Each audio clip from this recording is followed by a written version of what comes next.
But using the slogan, they got through the USA Patriot Act, which removes many of our liberties. Nobody made a sound when we lost habeas corpus, due process of law. And suddenly Bush managed to get rid of it. Where was a voice on television, aside from mine, that spoke out against this? Where are all those noble jurists, those great lawyers, those lovers of liberty? Where the hell were they? They were nowhere. Now we have a totalitarian government. And the totalitarian government wants to watch everybody, total surveillance of everyone.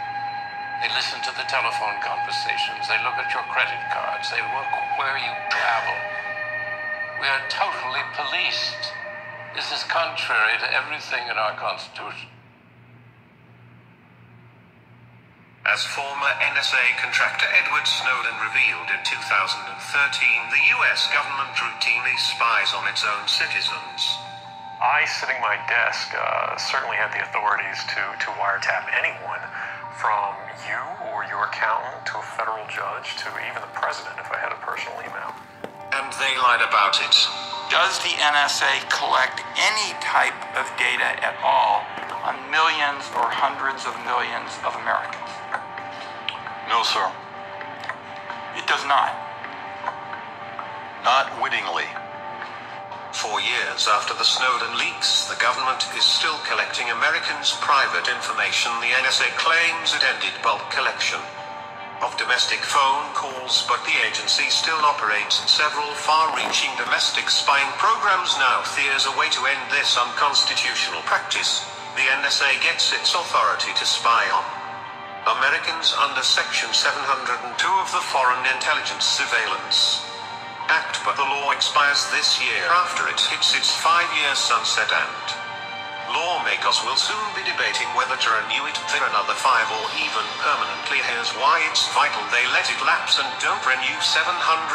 The Attorney General and Director of National Intelligence may authorize the targeting of persons reasonably believed to be located outside the United States to acquire foreign intelligence information. That's the text of the controversial Section 702. It's a statute that allows the government to collect communications between foreign targets and Americans without obtaining a warrant, without showing probable cause, or really any level of suspicion of wrongdoing. The reason that Section 702 supposedly is useful is so that the NSA can spy on foreigners abroad without having to get a search warrant every time they want to open a wiretap. The problem is they're actually using it to spy on Americans.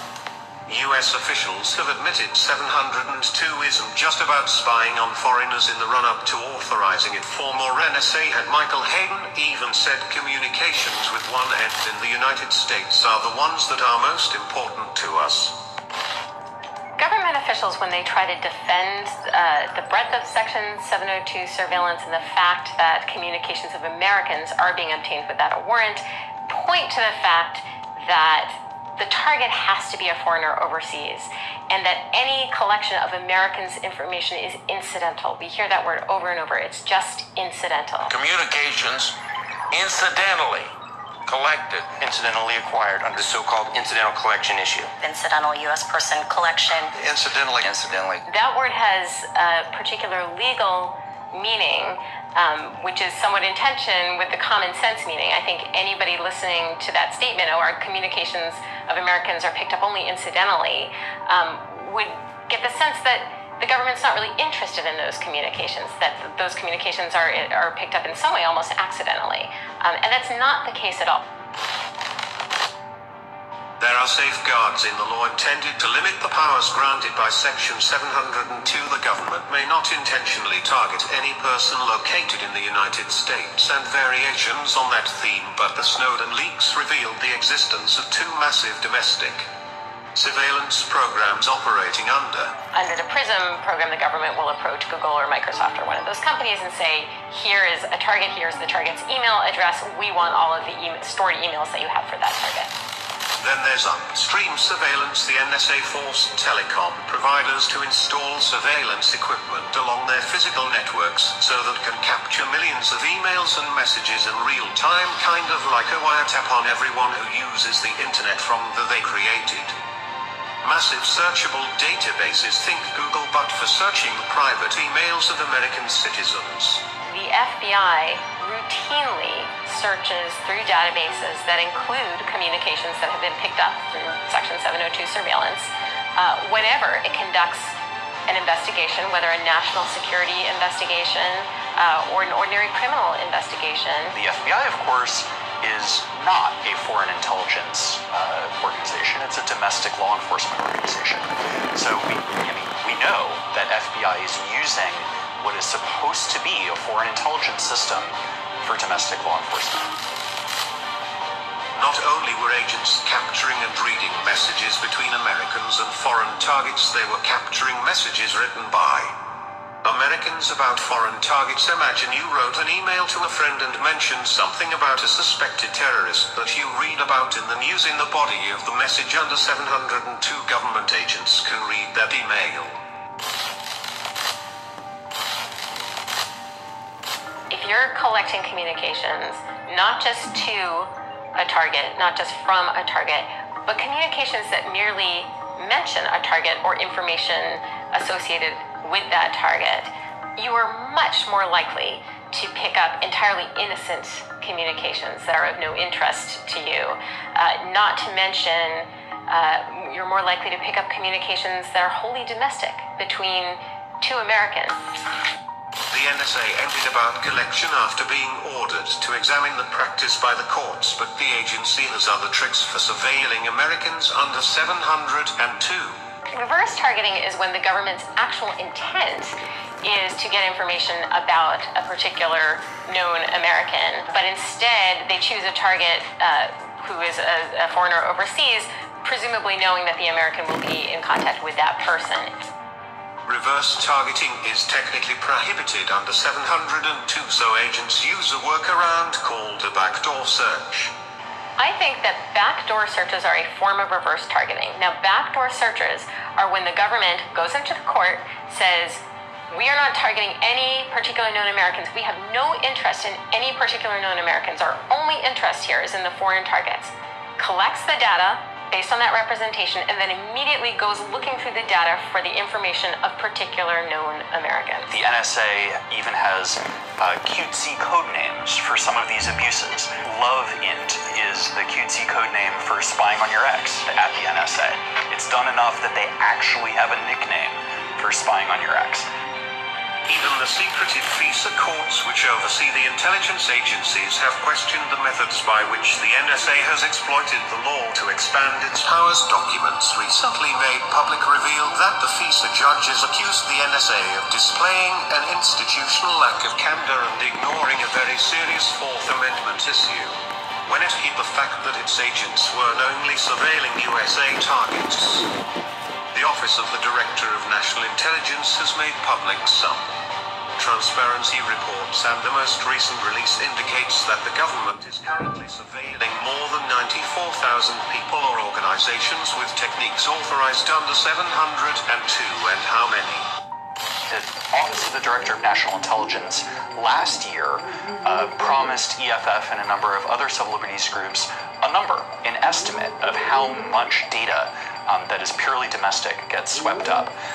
And then just a couple of weeks ago, the new DNI, Dan Coates, went back on that promise. There were extensive efforts on the part of, I learned, on the parts of NSA to try to come to get you an appropriate answer. We were not able to do that. Respectfully, Trump campaign officials and associates themselves seem to have been caught in the surveillance dragnet when they allegedly talked to and about Russian targets, yet administration officials have made it clear they want 702 renewed without any further changes. the fact that the Trump administration can, out of one side of its mouth, complain about collection under 702, and on the other, say we must, snap our fingers and reauthorize it, possibly even without a sunset, which is something that we've heard coming out of the White House and Capitol Hill. is mind-boggling. If the government is conducting surveillance to find out who you talk to, and if you're an American and you have a Fourth Amendment reasonable expectation of privacy, then this should not be done through programmatic surveillance, warrantless surveillance. It's time that the warrantless collection of Americans' communications stop. And that means not reauthorizing 702. The American people never even got to hear a debate when these programs began in secret under President Bush and only started to hear about it under President Obama after Edward Snowden leaked information that the government never wanted us to hear. It's time to put a real check on the growing vast powers of our intelligence agencies while we still can. What are your thoughts?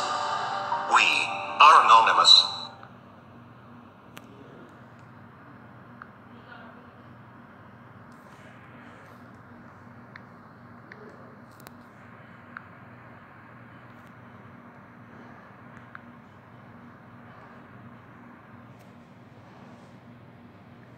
Like all animals, human beings want to dominate and exploit the resources around them. At first, we mostly hunted and fished and ate off the land, but then something magical and terrible happened to our minds. We became, alone among the animals, afraid of death and of future loss. And this was the start of a great tragedy and an even greater possibility. You see, when we become afraid of death, of injury and imprisonment, we become controllable and so valuable in a way that no other resource could ever be. The greatest resource for any human being to control is not natural resources or tools or animals or land, but other human beings. You can frighten an animal because animals are afraid of pain in the moment, but you cannot frighten an animal with a loss of liberty, with torture or imprisonment in the future, because animals have very little sense of tomorrow. You cannot threaten a cow with torture or a sheep with death. You cannot swing a sword at a tree and scream at it to produce more fruit, or hold a burning torch to a field and demand more wheat. You cannot get more eggs by threatening a hen, but you can get a man to give you his eggs by threatening him. This human farming has been the most profitable and destructive occupation throughout history, and it is now reaching its destructive climax. Human society cannot be rationally understood until it is seen for what it is: a series of farms where human farmers own human livestock. Some people get confused because governments provide healthcare and water and education and roads, and thus imagine that there is some benevolence at work. Nothing could be further from the reality. Farmers provide healthcare and irrigation and training to their livestock. Some people get confused because we are allowed certain liberties and thus imagine that our governments protect our freedoms. But farmers plant their crops a certain distance apart to increase their yields, and will allow certain animals larger stalls or fields if it means they will produce more meat and milk. In your country, your tax farm, your farmer grants you certain freedoms, not because he cares about your liberties, but because he wants to increase his profits. Are you beginning to see the nature of the cage you were born into? There have been 4 major phases of human farming. The first phase in ancient Egypt was direct and brutal human compulsion. Human bodies were controlled, but the creative productivity of the human mind remained beyond the reach of the whip and the brand of the shackles. Slaves remained woefully underproductive and required enormous resources to control. The second phase was the Roman model, wherein slaves were granted some capacity for freedom, ingenuity, and creativity, which raised their productivity. This increased the wealth of Rome, and thus the tax income of the Roman government, and with this additional wealth, Rome became an empire. Lots of people out there is like, free college! That's fair, that's just, that's right, should we have to pay for our own education? It's a human right, whatever it is. I'm sorry that you're either completely stupid or just so indoctrinated that you can't think about anything. Because the simple fact of the matter is this. If college becomes free, everyone will want to go. If everyone goes, college degrees become meaningless. If everyone can go, then college degrees have to be dumbed down to the stupidest people who want to go, which means that the value of a college degree will go down proportionately. It will go down to the point where college degree will be a negative. Right? Because in the past, when you had to be really smart to get a college degree, then a college degree meant you're smart, you can plan, you can work hard, you can study, you can follow through, you can have a 4-year plan, you can graduate, all. Yeah, you'll be a great person to hire. But if college becomes free, I'll tell you what will happen. Idiots will swarm into college. No disrespect, but people who just shouldn't be in college, who should be out doing trades or other things. Perfectly wonderful, perfectly fine thing to do in society. Not everyone is college material. Just like not everyone is MBA material. It doesn't mean you're a bad person, just the way it is. So idiots will swarm into college.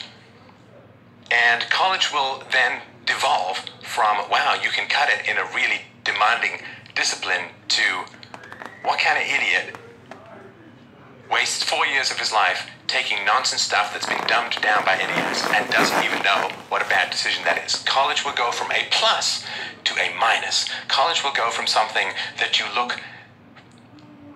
that someone has avoided it rather than that someone has taken it. Like, wow, you went to college?